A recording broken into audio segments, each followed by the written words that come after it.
Let's go to South Carolina Republican Senator Lindsey Graham. Of course, the senator is the chair of the Judiciary Committee. Senator, welcome. Very good to have you. Thank you.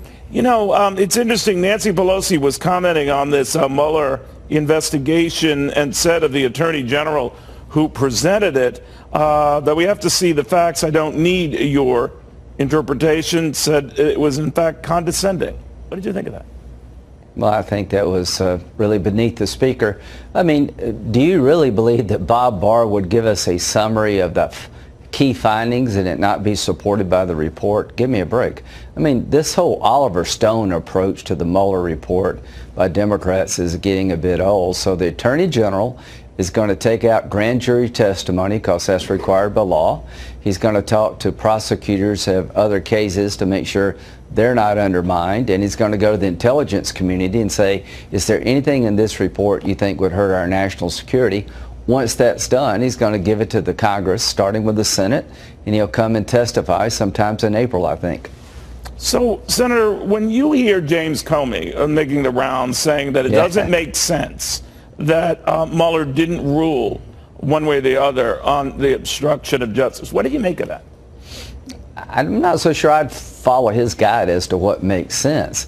I mean, the guy spent 2.5 years, $25 million, 40 FBI agents, hundreds of subpoenas, hundreds of witness interviews, and he says in a report apparently that he can't decide one way or the other about obstruction of justice. When the underlying crime doesn't exist, it becomes virtually impossible to prove obstruction of justice. And from Barr's point of view, what is he supposed to say?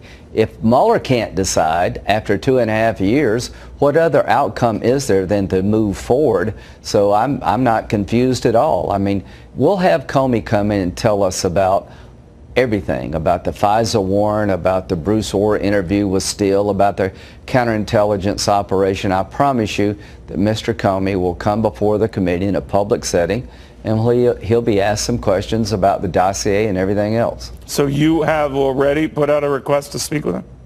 No, I just know what's going to happen. Once we put the Mueller report to bed, once Barr comes to the committee and takes questions about his findings and his actions, and we get to see the Mueller report consistent with law, then we're going to turn to finding out how this got off the rails. I know Attorney General Barr, it's not if he looks at what happened, it's how he does. Does he do it internally? Does he appoint a special counsel? Mr. Horowitz is looking at the FISA abuse allegations. I'll be looking at the FISA abuse. I'll be looking at the counterintelligence operation.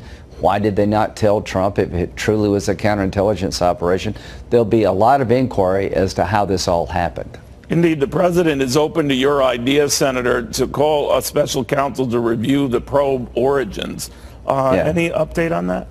No, but the reason I've suggested that in 2017, Neil, is that this is a highly emotional event. Republicans believe that the FBI and DOJ, the top people, took the law in their own hands because they wanted Clinton to win and Trump to lose. You know, there's a lot of suspicion. There's a lot of direct evidence of, I think, of bias. Let's have somebody like a Mueller to look at the other side of the story, so when they issue their report, we'll have confidence it's not a politically motivated document. I think a special counsel would serve the country well, but I'll leave that up to Mr. Barr. Attorney General Barr is a seasoned prosecutor. He's been Attorney General before. I trust his judgment. The Attorney General did say that there was no collusion. Obviously, he came out with his bullet points, the 3 or 4 pages that came out a few days ago, Senator.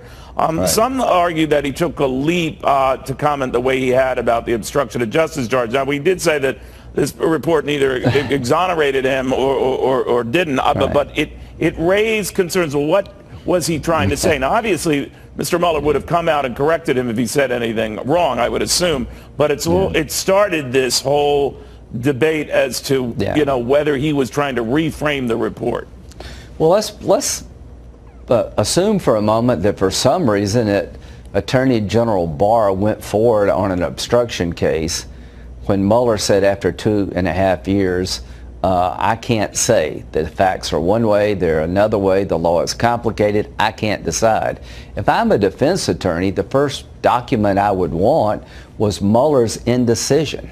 After 2.5 years and $25 million and 40 FBI agents, you can't decide. How the hell is Barr going to decide?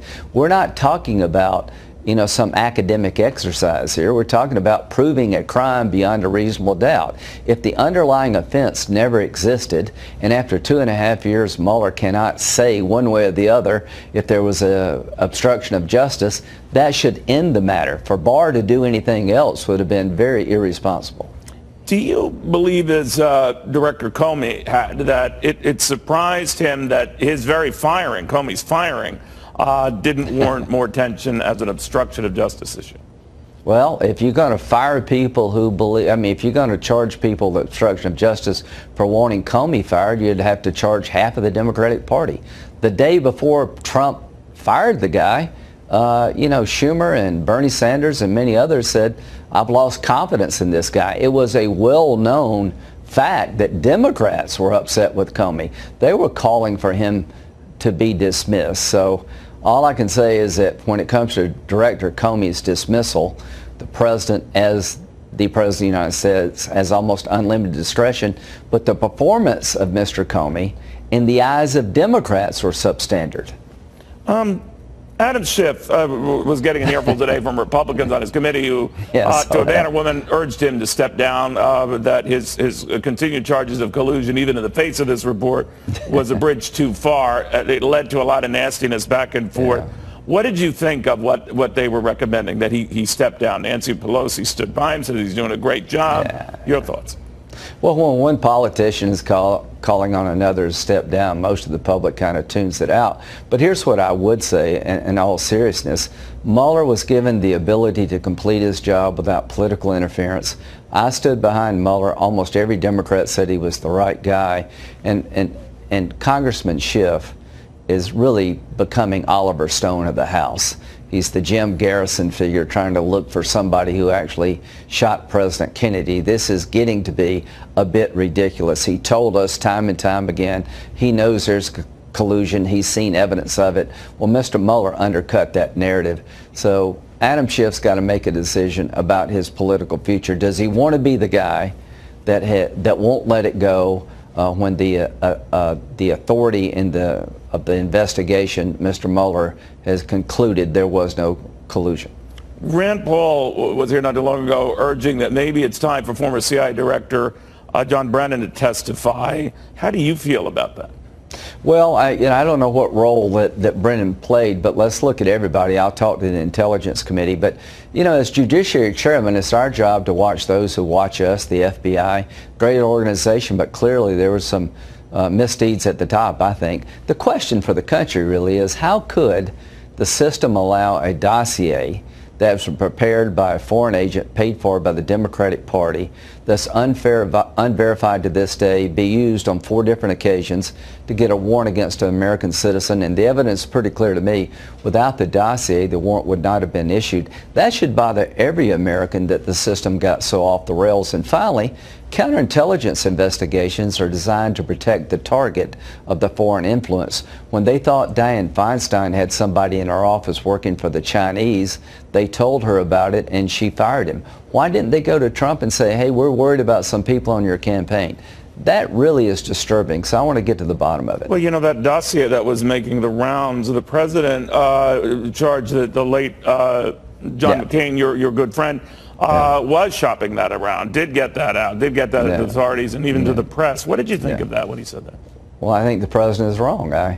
Senator McCain was given the dossier. He informed me that he had it, and he said, I think I'm going to give this to FBI. And I said, that's exactly what you need to do. I don't know if it's a bunch of garbage from the Russians. That's the first thing I thought of. Would you have done the same thing, Senator? Oh, absolutely. If somebody had given me the dossier making these wild accusations, I would have turned it over to some law enforcement organization that had the ability to find out if it was true or not. I would not have given it to the press, but somebody, the McCain Institute guy did. I think Mr. Kramer was his name.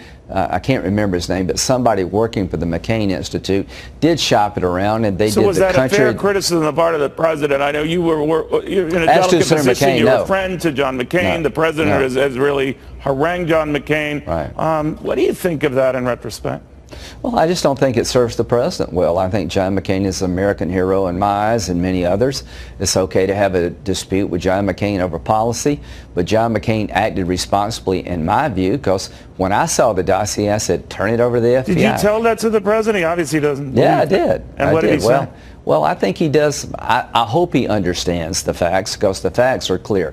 John McCain did not send it around to the press. Someone else did, and when they did that, there was a great disservice to the country. The bottom line as to President Trump, I think he's done a really good job as president. I don't think it helps him to get in a fight with John McCain or any other person. What I'd like to do is look forward. He has every right to be mad at the system that tried to destroy its presidency. Did they try to use the 25th Amendment to get him out of office? Was there a bureaucratic coup here? He's got a lot to be concerned